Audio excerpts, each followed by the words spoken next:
Hi, welcome everybody to the first of our podcasts. I'm Jeff Leckey, the General Manager of Cruise for the House of Travel Group and the Managing Director of cruisedeals.co.nz.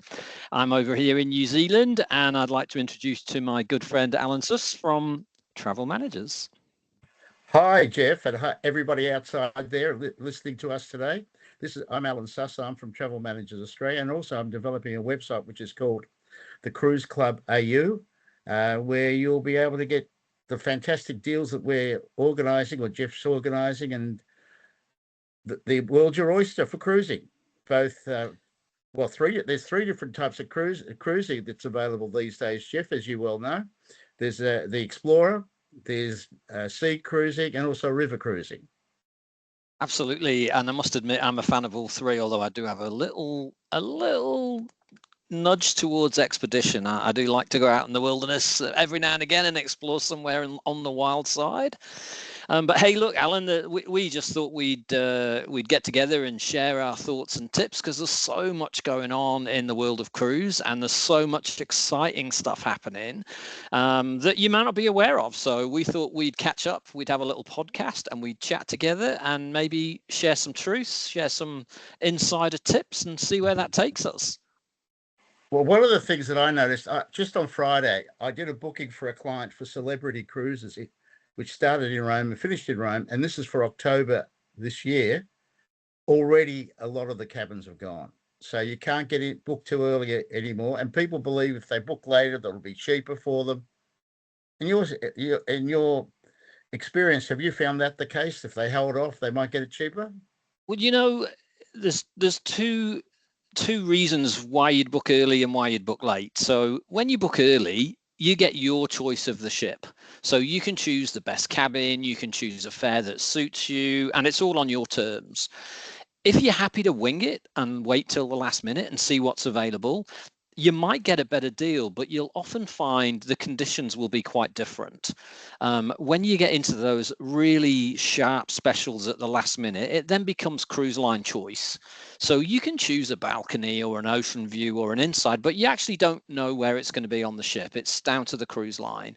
So if you're particular about wanting to be midships, not being near the disco, don't want to be near the laundry, all those sorts of things, then my recommendation really is always to book early, get what you want, where you want, and be happy with it. Just make sure that you have a look around at the time you book in, because unlike airlines, the best deal on a cruise line is not normally by going direct to the cruise line. It's normally by going direct to a cruise specialist, because cruise specialists like Alan and myself, like us, exactly, we know the insider deals. So we have a lot of group departures on sailings throughout the year, and on those group departures, that will include things like bonus onboard credits, it might be a cheaper group rate, it might have some other extra perks on it. Plus, sometimes when cruises are full, we've still got rooms available because we've got group allotments if we haven't sold them all. So always talk to a cruise specialist when you're planning a trip, and you might be surprised at the extra perks that you can get. Yeah, I'm just doing a booking in the last few days on Seabourn around the Kimberleys in Australia. And my client kept saying to me, have you got accommodation in Broome? I want to stay at a particular base in Broome. And I knew the place was full. But when I went to the wholesaler that was putting it all together, I knew they had rooms. So, we know the tricks. We know all the tricks, and we know the people whom to speak to. And also the other thing is I'm just doing people are not aware, and this is something you can talk a little bit more about, Jeff, is that I'm writing an article about group travel on cruising. People don't realize you only need a few cabins to get a group discount, and you don't need 80 cabins. You want to talk a bit more about that? Yeah, sure. I mean, group deals can start as low as 8 passengers on, for instance, like a river cruise or an expedition cruise, and then on an ocean cruise, they usually start around 16 passengers. And what that does, 16 passengers on an ocean cruise will give you 1 free berth. 32 passengers will give you 1 free cabin. So, and they class a berth as a lower berth. So if you've got mum and dad and the 2 kids in the room, the kids will often be in bunk beds. They're not lower berths, so it's just the two adults that count. So think of it as cabins.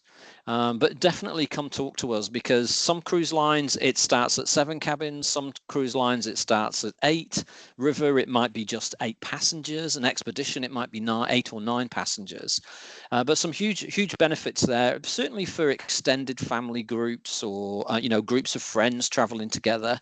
And then you can share that free berth between yourselves, to reduce the cost of your trip. But of course, we could help them if they have 6 passengers. We might find another 2 to help complete the group for them. So talk to us. You never know what we can do for you. Yeah, absolutely. And Alan, you mentioned celebrity earlier. Well, look, some real hot news in the last week, really, from Celebrity Cruises, right? They have just announced that they're going to be moving into river cruising, and that is so exciting. Celebrity's a fantastic cruise line. They've got their real innovative Edge class ships, and Celebrity Edge Spencer, some are down here in Australia and New Zealand. And what they've pledged is that they will bring those innovations of the Edge class ships into river cruising. And that's super exciting, right? Because when you think about river cruising, everybody's pretty much the same. So Celebrity comes along and does something really different. Can't wait to see what that means. Well, of course, that's pretty exciting, and they'll have the latest ships on the water. We know that ships are being built all the time, and it's just an amazing thing. I love river cruising. I love the ability that you're on a river, and that it's not too rough. You don't have to worry about seasickness, and you can stop at little towns, whether you're stopping in Vienna and or going to, if you go in Vienna, you can go to Demmel's and have a coffee and cake there, stand in line with everybody else, or we go to have all the delicious things, the Wiener Schnitzel or whatever you might want. You don't probably eat that stuff, do you? You're being a New Zealander.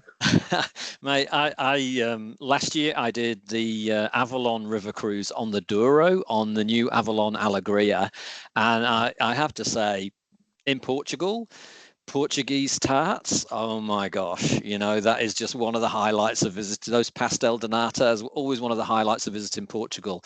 But what I liked about the Douro River was it wasn't sedate at all. It was really active. We went hiking, we went biking, we went kayaking on the river, we went to vineyards. We were hosted by a countessa. Avalon have this contact with a countessa who's got a beautiful vineyard. We went and had morning tea with her. She told us her story. It was absolutely fabulous. And I think that's the thing about river cruising, is they have these little extras in there. The money can't buy experiences. I know APT take you for afternoon tea with the princess in a castle in Austria. It's exactly little nuggets, right? You're trying to do that sort of trip on your own. You couldn't get access to that sort of stuff. But if you do a group cruise, go as a group. They can put together for just the group a special highlight. So that's something to. Now, the thing you were doing in Portugal, going on the Douro, did you like the way the hills, the mountains on both sides, with all the vineyards up there? It was just a fantastic sight. Oh, the Douro is so different, isn't it? And I think that's the thing, is when you start river cruising, every river has its own personality. Every region has its own personality. I love the Douro because you're cruising up the Douro River Valley. So it gets narrower and narrower as you get further up. But there's some fabulous locks. The highest lock in Europe is actually on the Douro. And so to be on deck on the ship as you're going up in the lock, it's quite spectacular. Did you stay any time in Lisbon at all? I love Lisbon. Yes, I did. And also Porto. There is the most amazing bookshop in Porto. Well, can I tell you what it's called? Yeah, you can tell me the name. Yeah. It's the Harry Potter bookshop. Hey, everybody goes there. But you know, absolutely, it's where J.K. Rowling was inspired to come up with the staircases in Hogwarts. But do you know what the trick is? Because the queues for that bookshop can be 2 hours long. Do you know what the trick is? You go onto the bookshop's website or app before you visit. You purchase a book for €6, and you skip the line. You go straight to the front of the line. You don't have to Oh, queue. really? Oh, And it costs you but you get a book, and they've got a huge choice of books, and they are in English. All classic books in there. So basically, we used our secret tip. We pre-purchased our book. We got to the bookshop. The queue was an hour and a half long. We just went straight to the front of the line and we said, "We've come to pick up our book." And he went, "In you go." Absolutely fabulous. So those kind of little tips are the sort of thing that you really need to talk to a really good travel advisor, and sort of like Alan or my team, and we can definitely steer you around those. not everybody knows that. No, Next no. door you're going to go buy a ticket for €2 or €3, whereas if you go buy the book for €6, you save money. And It's just saving unbelievable. time, right? Saving time. I mean, Portugal, I love. And you said, did I spend any time in Lisbon? I've spent a lot of time in Lisbon over the years. I love it. Lisbon as a cruise port is pretty special because where the ships berth, you can walk into the old town of Lisbon from the ship. It's like 10-15 minutes. It's really, you're just straight into the old town. It's uncrowded. It's quite the opposite of, say, Barcelona, for instance. It's an open air cruise port, so it's all built for the climate. I just love it. And the city itself, you can get around on the trams. There's so much to see around Lisbon. And for foodies, oh my gosh, that food in Lisbon is amazing. What I liked in Lisbon was that a lot of the streets and laneways, you couldn't get a car down there. You can't even get a bicycle down there because they put the tables, the chairs, the whole restaurant goes out into the street. And I'm thinking, and that is absolutely amazing. We have something like that in Melbourne and one or two streets in Melbourne, but in Lisbon it's just a habit. And then there's two parts of Lisbon. There's the one side, and then there's the other side. And in Porto, yeah, there's the other side of Porto. What do they call the other side of Porto? There's Porto on one side, and there's whatever the other side is called. I've just forgotten. It's where all the sherry Oh uh, yes, places are. yes. Did you go to the sherry places? Oh yes, yes. You have to do that. You have to do the sherry tasting. What was the oldest bottle you saw in one of those shops? Oh, I can't remember. But what I do remember was that the the actual sherry factories is the wrong word, but you know that where they make the sherry, they're the old streets of Porto, and they put a roof on them, and so the actual where you walk in, it's hundreds of years old, and all these Exactly. big casks of sherry and port wine and that are all in there. It's pretty spectacular. It's a great little town, Porto. And getting around, like Lisbon to Porto, people think they need to fly everywhere. No, when you're in Portugal, catch the train. The That gets train strange. from Lisbon to Porto is super scenic. It's pretty reasonable, and it's a really nice, stress-free journey. Don't mess around in airports in countries like that. Take the train. It's much better. The train's only a couple of hours between the two cities anyway. And yeah, and it's super scenic, right? Yeah, absolutely. I did a back roads tour through there, so I've done a tour, and that was really good. It was like 10 days or something or other. But did you get a lot of exercise walking around Lisbon and Porto? I mean, is that hilly? Is that hilly? Oh my Yeah, God! yeah, it does. I mean, you do need to prepare a little bit when you head off on your holidays, don't you? Do a little bit of walking before you go. But that's the good thing, and that's what I like about cruising. I find I do so many steps when I'm on a cruise that it kind of works off that overindulgence on board of all that amazing food and all those culinary and dining experiences. So I was in the Med last year with my mom actually. We did a seaborne cruise from Dubrovnik through to Athens, and you know she's in her 80s, and but we were averaging about 15,000 steps a day, and you don't realize you As just you would, as you out would. and about, you're just Hmm. exploring, you know, and it was all at a leisurely pace. And so we'd get back at night, we go, oh, I did 15,000 steps today. I'm like, it didn't feel like it, but you're just out there and you're enjoying it and you're exploring, and you know you're getting a good bit of exercise at the same time. Just one other thing about Portugal. Did you like the music, Fado? Not my thing. My thing, but it was my thing. I loved Fado. It was You did? fantastic. Yeah. I got told off at a fado because I talk far too much, and the waiter came over to me and went, "You're not allowed to talk during fado. It's you have to just listen." And it was yeah, I get it. It was very interesting, but possibly not my thing. When the most famous singer died, I can't remember which year it was declared a public holiday. The most famous photo singer was declared a public holiday. The president turned up. Everybody just turned up for this woman's funeral.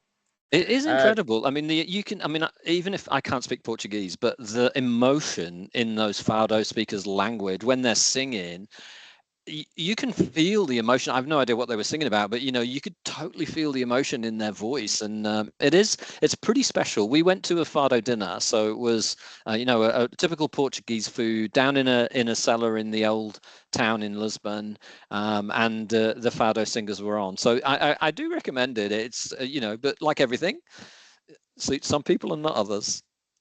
and how did you like the cod? The Portuguese Oh, say they love cod. There's 150 recipes for cod, and they yeah, love cod. And they do. one guy said to me, I said, "Do you like cod?" He says, "I'm Portuguese. Of course I like cod." So I was into bacalhau is salted cod, That's right. and Yeah. I was introduced to that as a child because my father loved bacalhau, and I did a cooking class in Lisbon, and I learned how to do the bacalhau, and how to cook pastel de nata. That's something else I would really recommend if you're ever in an overseas city and you get an opportunity to do a cooking tour or a cooking class with a local. Absolutely do it because Absolutely. Go for it. cooking the bacalhau and making the pastel de nata and then sitting down afterwards. You all cook together. There's lots of conversation, lots of laughs. You sit down afterwards. You have a shared meal together, and it's a real highlight of the trip. Yeah. Also, you did you ever queue for Portuguese tarts at all? Well, I know a few places in Lisbon. Well, So I was yeah. intrigued. I was intrigued. There is a place which is not quite in Lisbon. It's further down the road, sort of thing. And there's a line all the time waiting for Portuguese tarts. But there was not very far from where the ship is. There's a place where you can go and get all sorts of food. And there was one place that was cooking Portuguese tarts. And every time they brought out the Portuguese tarts, they would go in like 2 or 3 minutes. It was just unbelievable watching this happen all the time. Oh, look, man, it is one of the highlights. Before I'd even been to Portugal, a friend of mine said, "Oh, you're going to love pastel de nata." And yeah, okay. Anyway, I know when I go now, I'm one of those people right down there in the queue. I think the one you're referring to is the place that originally created them, and it's next to the cathedral in Lisbon, and there's Further up, always yeah. a queue. There's always a huge queue there. But yeah, these are the things you need to do, right? It's all part of it. And I mean, in Lisbon as well, there's a famous street called Pink Street, where the tar seal is all painted pink, and that's a nighttime area. There's lots of bars, there's lots of outside cafes and restaurants as well. That's quite quirky area. It's definitely worth a visit. Remember, the Portuguese very much operate on Mediterranean time, so they don't come out till late, and they stay out late, so that allow yourself a couple of extra nights to experience the nighttime as well in Lisbon, I think. That's true. But Lisbon is one of those. But the beauty about Lisbon, it's not as expensive as the rest of Europe, and No, you no, great value.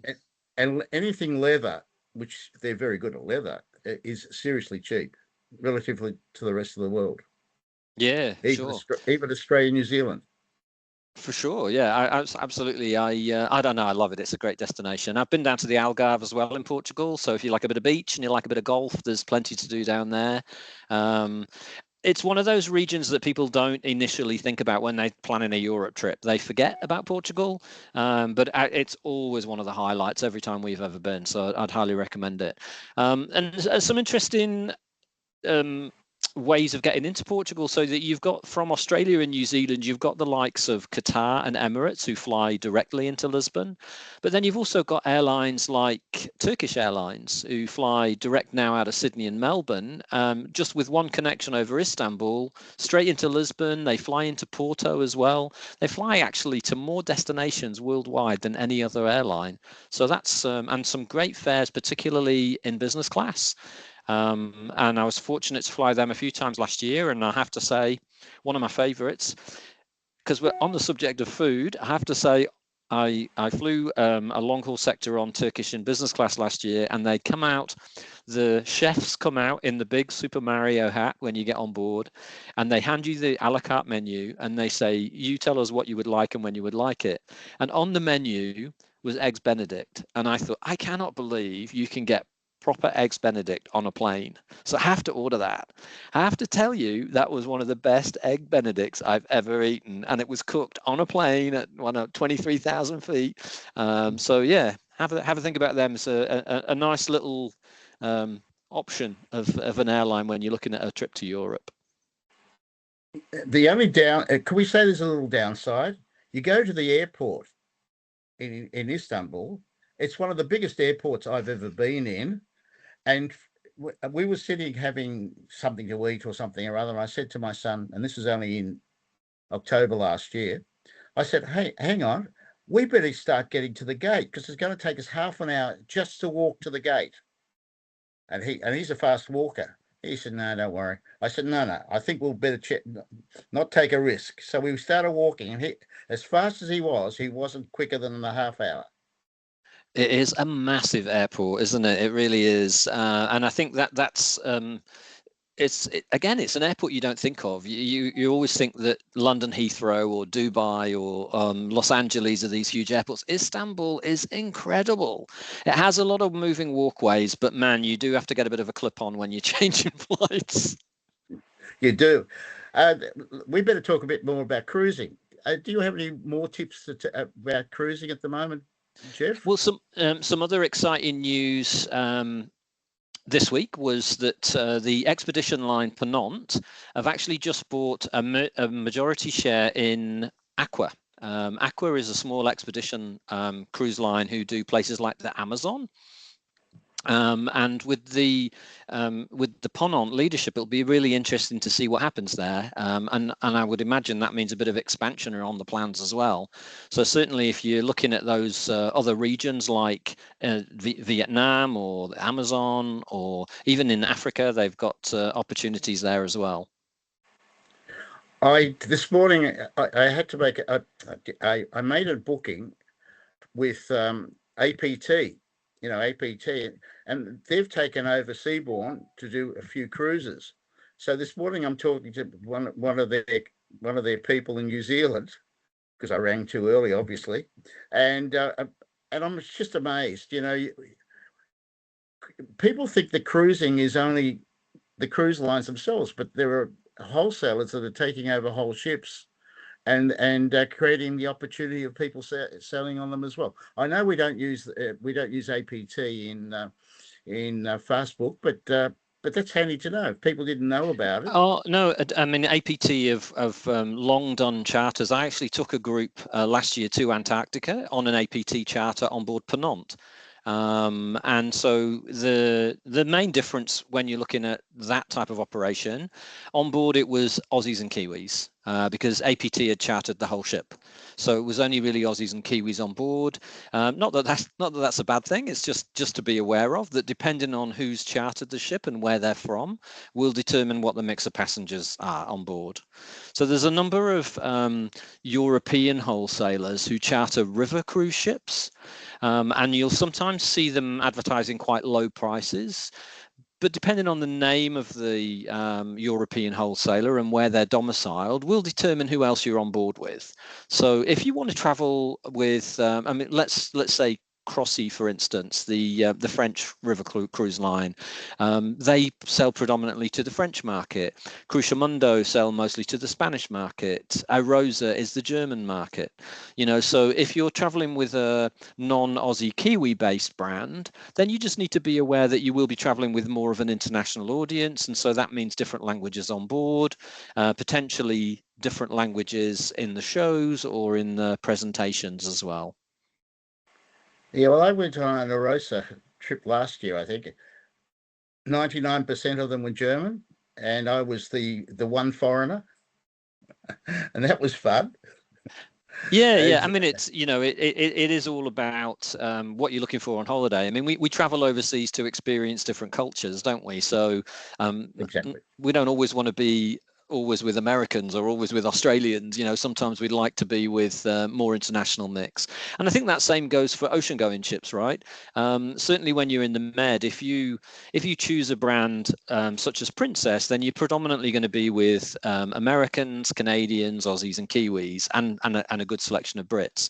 If you choose a brand like MSC or Costa, then you're mostly going to be, or there's going to be a large proportion of Europeans on board as well, because you know, the likes of MSC and Costa, they have a really interesting process with their ships. Instead of just having one home port, you can get on the ship at any of the ports en route. So say your cruise starts in Barcelona and the next stop's Marseille, more people will get on in Marseille, some people will get off in Marseille, then the next stop's Genoa, the next stop's Rome and Naples and so on. And so the passenger mix changes every couple of days versus a brand, say like Royal Caribbean, where the cruise ship goes round trip from Barcelona and the same passengers stay with you for the whole 7-10 days. What I would like to sort of make mention is that last year I had to be on the ship by 4:30. I arrived at 4:31. And they were sort of, luckily enough, I was allowed to get on the ship, but I wasn't getting on in the main gangplank. I had to get on somewhere else. But you know what? Get on. You didn't. So the tip is, if it says 4:30, make sure you're there at 4:29 at the latest. Oh, don't test yeah. Don't test them. No, because you don't want to be that peer runner. You really don't. Hey, well, that's been great catching up with you today, Alan. I think that's all we've got time for today, but we've covered a few topics there. Mostly seems to be about the food in Portugal, but that's okay. It's a good place to start. That's right. It is. Yeah, we'll look forward to catching up again soon on our next podcast. Great. Thank you. Thanks very much. It was great talking with you, Jeff. Okay, thanks, Simon. Take and care. Remember, subscribe on the button down below, and you can hear more crazy tips about food in different places of the world and other insider tips. Or ask us questions and we'll endeavour to give you the answers. We reckon we know what the answers are anyway, but you can test us. Fabulous. Take care. Enjoy. Talk again soon. Bye. Bye. See ya. Bye.